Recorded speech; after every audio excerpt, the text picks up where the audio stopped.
अलम क्षयी सुख, नाशवान सुख को बंद करो भोगना। अलम विषय वार्तया नरक कोटि बीभत्सया, बंद करो ये विषय वार्ता का चिंतन कथन श्रवण। ये कोटि नरकों जैसा भय प्रदान करने वाला है, अभी तुम्हें समझ में नहीं आ रहा। ये विषय चित्र देखना, विषय चिंतन करना, विषय क्रियाएं करना बहुत करोड़ों जन्मों में किया है। थोड़ा संयम में हो जाओ। मानव जीवन की दिव्यता, आनंद की दिव्यता, उसका अनुभव करो, परमात्मा तत्व का अनुभव करो, नहीं पछताओगे। यहां से कुछ नहीं जाना। कह रहे हैं अलम क्षयी सुखा प्रदैर युवती पुत्रादिकैः। ये बहुत बड़ा आकर्षण है हर हृदय में काम का।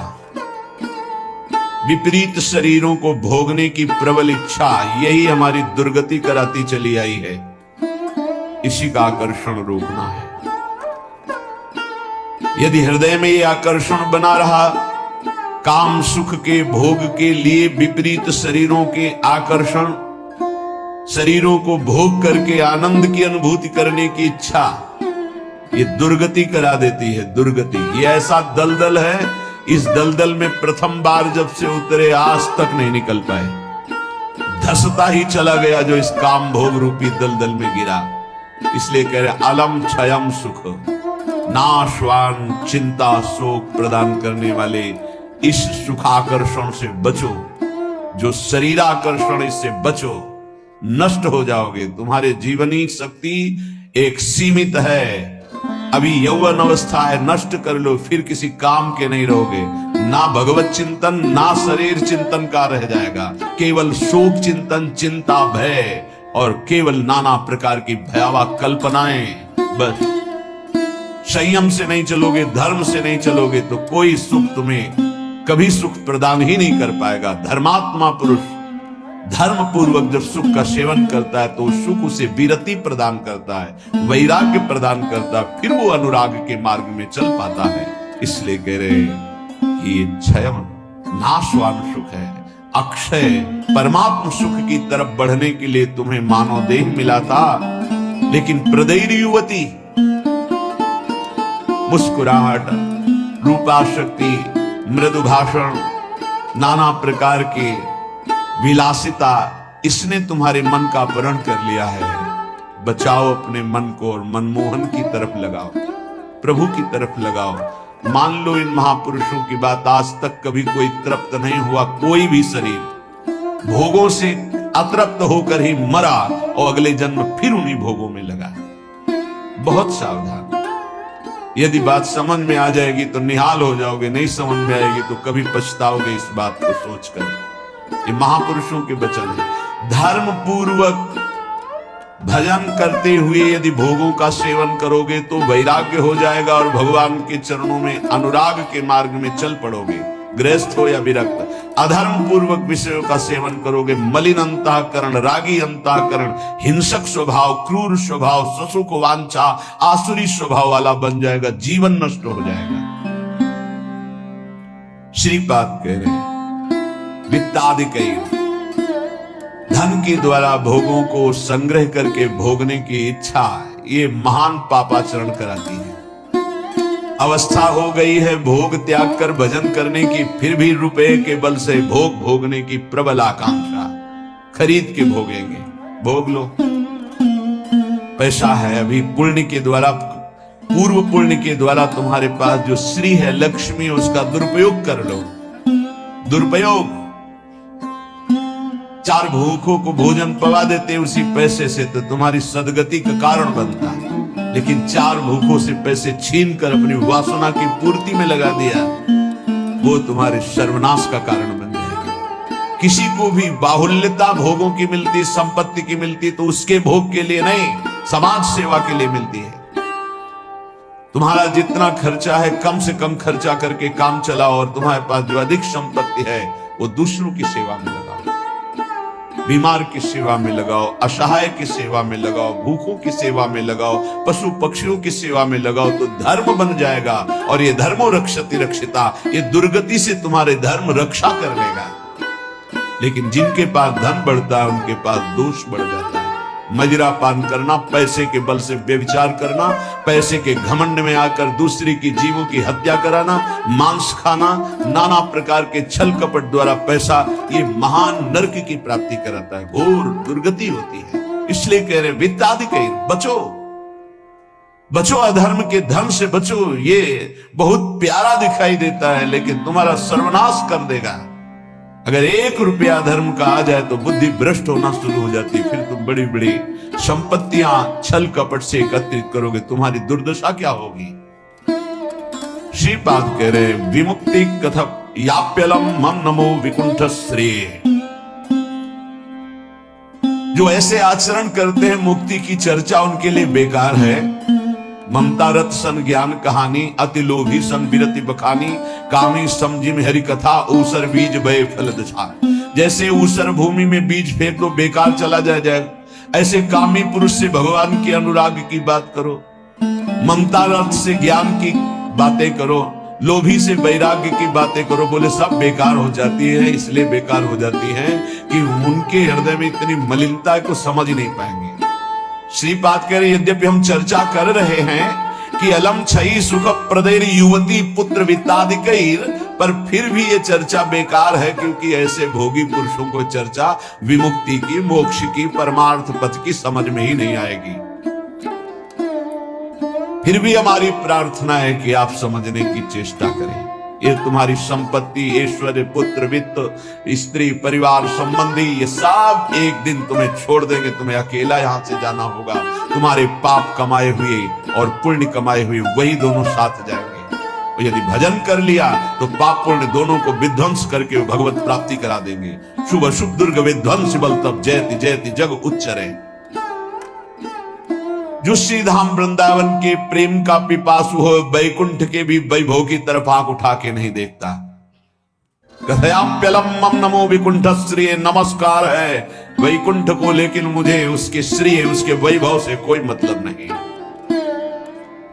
परम तुहि भवे भवे भवतु वार्षभाण्यथ, वृषभानु की पुत्री श्री लाडली जू किशोरी जू, परंतु मेरा मन श्री किशोरी जू के चरणारविंद में, जहां ब्रजेंद्र नंदन श्री लालजू महाराज मुकुट झुकाए हुए हैं, रसघन मोहन मूर्तिम विचित्र केलि महोत्सवोल्लसितम, राधा चरण विलोटित रुचिर शिखंडम हरिम वंदे। मैं श्री किशोरी जू महारानी जू के चरणों की उपासना करता हूं, जिनके चरणों में ब्रजेंद्र नंदन मोर मुकुटधारी स्वयं लालजू महाराज सर झुकाए हुए हैं। वही वृंदावन मेरा जन्म जन्म की आकांक्षा है, वही मेरा सर्वस्व वृंदावन है, जहां मेरी प्यारी जू और प्यारे जो विराजमान हैं। मुझे नहीं चाहिए वैकुंठ न वैकुंठ का वैभव। अब भी समय है। उपासक यदि आर्त भाव से भगवान से प्रार्थना करे तो प्रार्थना से बहुत जल्दी परिवर्तन होता है। भगवान सत हैं, चिदानंद है, प्रेमानंद है, करुणामय है, और एक भगवान का नाम है भक्ता अनुग्रह कारिणो। जो उनसे प्रार्थना करता है उस पर अनुग्रह कर देते, लेकिन प्रार्थना वही सुनी जाती है जो आर्त भाव हृदय से होती है। सच्ची मानना तुरंत परिवर्तन देखा गया है। यह हम अपने जीवन की सैकड़ों बार की बात कह रहे हैं। जब कभी ऐसा आया है और प्रार्थना हुई है, मिनट पूरा होना मुश्किल हुआ है और उस प्रार्थना का उत्तर तत्काल मिल गया है। एक बार तो बस प्रार्थना करके हटे कि वह तुरंत उत्तर आ गया, वो ऐसे से ऐसा, अच्छा अच्छा, तत्काल तत्काल। बस अंतर ये होता है कि हम हृदय से प्रार्थना नहीं कर पाते। हमारी प्रार्थना कपट जाल से युक्त होती, इसलिए प्रभु मोहि कपट छल छिद्र न भावा। सच्चिदानंद रूपाय भक्तानुग्रह कारिणो, माया निर्मित विश्वाय महेशाय नमो नमः। हे नाथ, आप सच्चिदानंद में, सच्चिद आनंद। तात्पर्य, हम आपको कुछ दे सके ऐसी सामर्थ्य नहीं। सच्चिदानंद को ये पार्थिव जो मायाकृत पदार्थ हैं, भोग सामग्री, ये भ्रम हटा दीजिए। हमने कई बार प्रार्थना किया है, ये केवल हमारे भावों को प्रकट करता है, इसलिए वस्तु सामग्री का महत्व है। अगर भाव नहीं है तो कोई वस्तु सामग्री का महत्व नहीं। आप 100 कुंतल सोना चढ़ा दो, हमारे प्रभु के लिए कुछ नहीं है। कई बार आपको बताया है, समुद्र को रत्नगर्भा, पृथ्वी को रत्नगर्भा कहा गया है। ऐसे ऐसे पहाड़ हैं जो 4-4 लाख योजन के सोने के हैं, और वो सब मायाकृत है। आप देवलोक को जाइए, वहां स्वर्णिम भवन बने हुए हैं देव गंधर्व अप्सराओं के। अमरावतीपुरी कैसी बनी हुई है, पढ़ करके महाभारत में देखिए कैसी देवराज इंद्र की सभा है, कैसी वरुण जी की सभा है, कैसी लोकपाल अग्नि की, वायुदेव की, होश उड़ जाएंगे। और ये सब मायाकृत है। ऐसे प्रभु को हम क्या दे सकते हैं? और ऐसे प्रभु को जब रोते हुए भाव से किसी ने पत्र अर्पित किया तो बिक गए एक पत्र में, पत्रम पुष्पम फलम तोयम। हे सच्चिदानंद प्रभु, आपके एक संकल्प से संपूर्ण सृष्टि प्रकट हुई है। ये प्रार्थना, मैं नीच आपको क्या दे सकता हूं नाथ? मेरे पास तो जो कुछ है वो सब आपका दिया हुआ है। शब्दों को देखिएगा, हे नाथ, मेरे पास जो कुछ है वो तो आपका दिया हुआ है। आपके एक संकल्प से संपूर्ण सृष्टि हुई। नाथ, मैं आपको क्या दे सकता हूं प्रसन्न करने के लिए? आप मुझ पे अपनी तरफ से, अपनी कृपा से प्रसन्न हो। जब मैं शरीर की तरफ देखता हूं, रोगा हरन्ति सततम प्रबला शरीरम कामादयोप्यनुदिनं प्रदहन्ति चित्तम मृत्युश्च नृत्यति सदा कलयन् दिनानि तस्मात् त्वमद्य शरणं मम दीन बंधो। अब अगर हम विचार करें शरीर के लिए, तो नाथ, शरीर में कोई न कोई परेशानी बनी रहती है। रोगा हरन्ति सततम प्रबला शरीरम, ये प्रबल रोग शरीर को छीन कर रहे हैं। High blood pressure, low blood pressure, sugar, ये वो। हम क्या आपसे वादा करें कि हम ऐसी साधना करेंगे कि आप प्रसन्न हो जाएंगे? पहली बात, बाहरी वस्तुओं की। नाथ, आपने एक संकल्प में अनंत ब्रह्मांडों का सृजन किया। स्वामी, मेरे पास जो वस्तु आपकी दी हुई है, मैं किस वस्तु से आपको रिझा सकता हूं? नाथ, वो तो आपकी दी हुई है।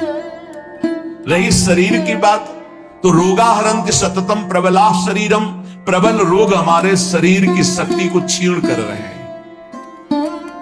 अंदर आए सूक्ष्म शरीर, तो कामादयोप्यनुदिनं प्रदहन्ति चित्तम, ये काम क्रोध लोभ मोह मद मत्सर इतना गंदा किए हैं अंदर की, हम कैसे आपको कहें कि हम अंदर से आपका ध्यान धर पाएंगे? कभी काम अपना प्रभाव दिखाता है, कभी क्रोध अपना प्रभाव, कभी लोभ, कभी मोह, कभी अहंकार, कभी ईर्ष्या। नाथ, बड़ा गंदा हृदय है। और पूरे जीवन की तरफ देखें, वादा करें कि आज संकल्प लेते हैं कि 5 वर्ष हम ऐसा करेंगे, तो 5 मिनट का भरोसा नहीं। मृत्युश्च नृत्यति सदा कलयन् दिनानि, नाच रही मृत्यु सिर पर, पता नहीं प्रभु कब हमारे शरीर का अंत हो जाए। इसलिए नाथ, मैं आज प्रार्थना करता हूं कि मेरे पास आपको प्रसन्न करने के लिए कुछ नहीं। आपकी दी हुई भोग सामग्री और ये शरीर रोगों का घर, मन विकारों के द्वारा अपवित्र, और प्रभु पूरा जीवन मृत्यु के हवाले। किस समय मेरी मृत्यु हो जाए मुझे भरोसा नहीं, पता नहीं।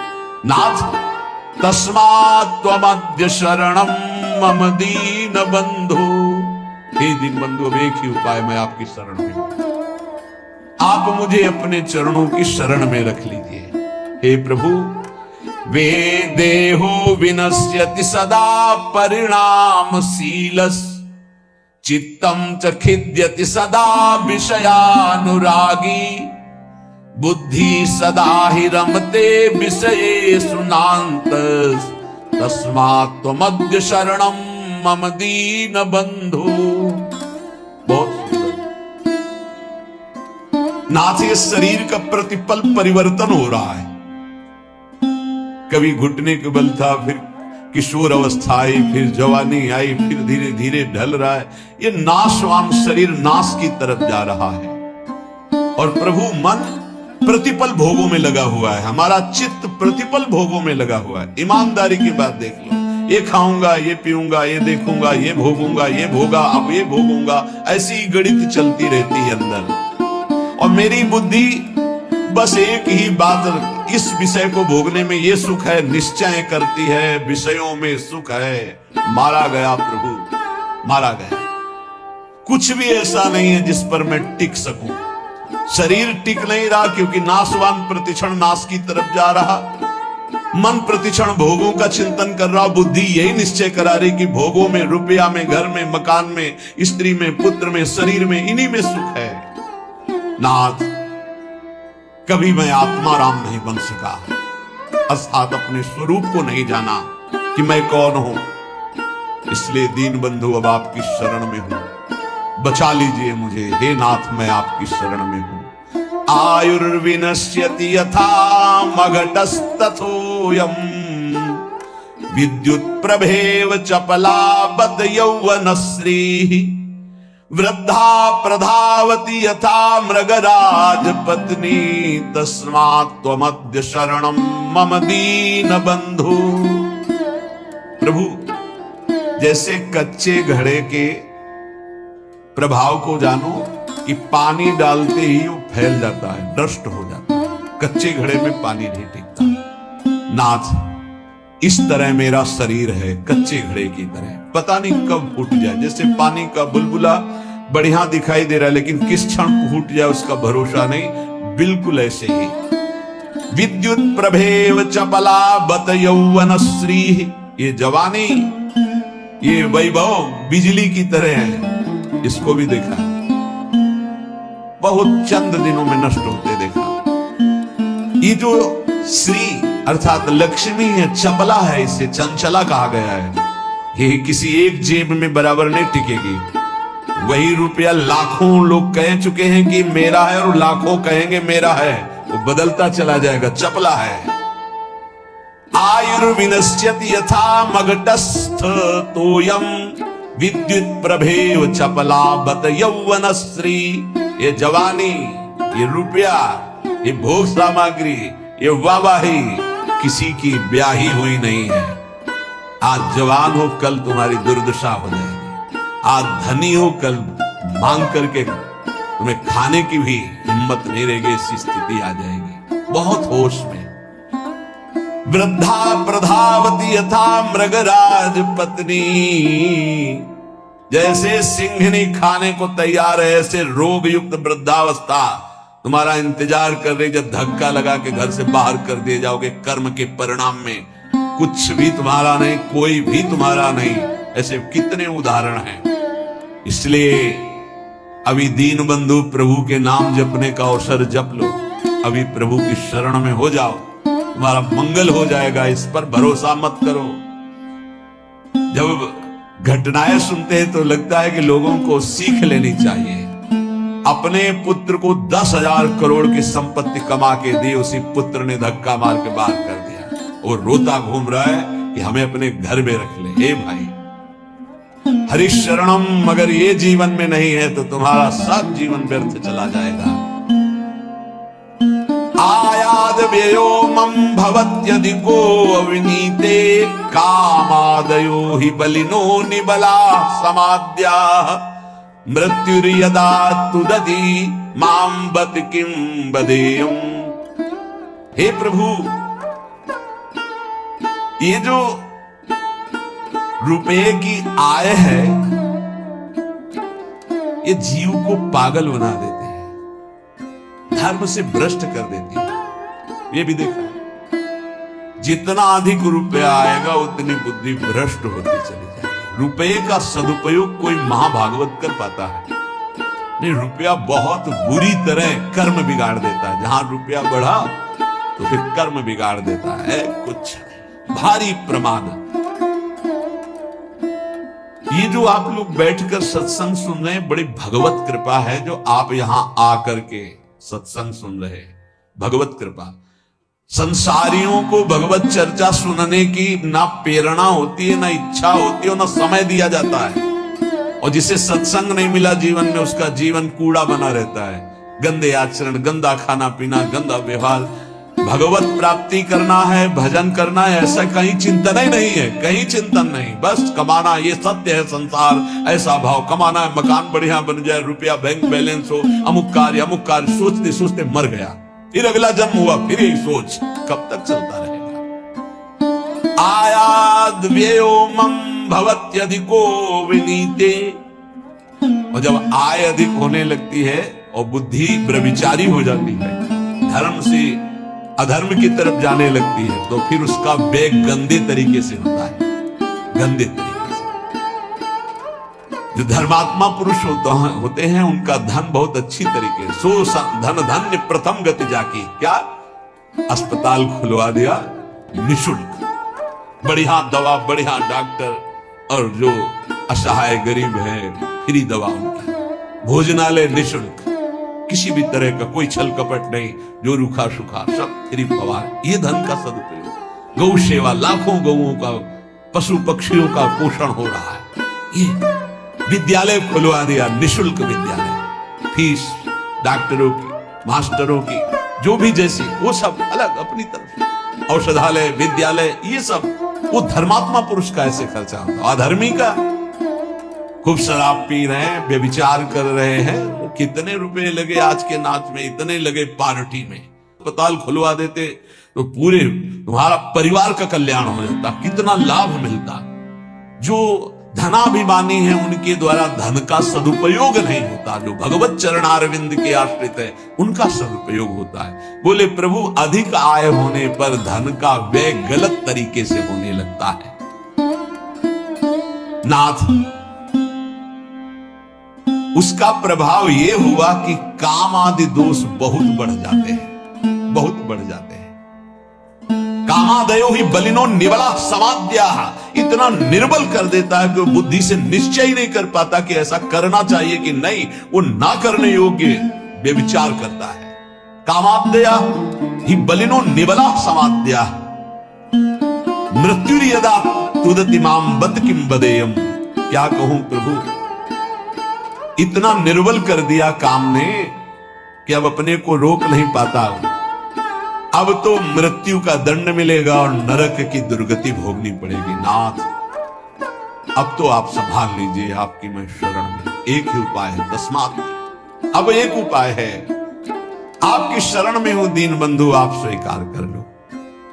दीन बंधु, हे भगवान, तप्तम तपो नहीं कदापि मयेह तन्वा, वाण्या तथा नहीं कदापि तपश्च तप्तम, मिथ्या विभाषण परेण न मानसं हि, तस्मात् त्वमद्य शरणम मम दीन बंधु। प्रभु कभी किसी तीर्थ में जाके कष्ट रूपी तपस्या नहीं की। करना चाहिए हर गृहस्थ को, विरक्त को भी। आप गृहस्थ हैं, वृंदावन धाम आए, एक दिन तो उपवास कीजिए, पानी पी के रहिए, चाहे जितने करोड़पति हो। अगर लाभ लेना है तो बात हमारी प्रार्थना मान लीजिए। एक दिन में मर नहीं जाओगे।